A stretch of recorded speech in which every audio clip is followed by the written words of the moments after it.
Hello everyone, next part নিয়ে চলে এসেছি। তো বর এখানে ক্যাশ গুনছিল আর আমি মামামকে নিয়ে দাঁড়িয়েছিলাম। মামাম খুব বিরক্ত করছিল আমায়, আর আমাদের জিনিসটা নেওয়া অলরেডি হয়ে গেছে।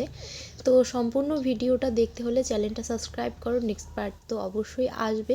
আর মামামকে নিয়ে আমি একটু ভিডিও দিই একটু পর বা অনেকটা সময় করে, কারণ ওর জন্য আমি একটু সময় পাই না, আমাদেরকে সময় নিতে হয় ওদের জন্য।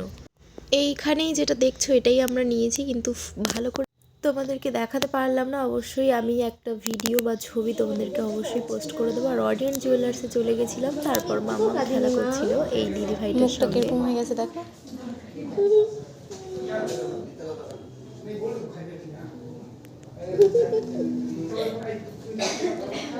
সোনামা ওনাকে চেনে না, ওই জন্য ওরমভাবে তাকিয়েছিল। অরিয়ন জুয়েলার্স থেকে অলরেডি আমাদের জিনিস নেওয়া হয়ে গেছে, আর এখানে আমরা কথা বলে নিচ্ছিলাম। আর এখানে ফোনপে ইয়েটা আমি ছবি তুলে নিয়ে এসেছিলাম, কারণ ওদেরকে বিল পেমেন্ট করা বাকি রয়ে গেছিলো। তো বাই, দেখা হবে নেক্সট ভিডিওতে। কে কে কোথা থেকে দেখছো ভিডিওটা।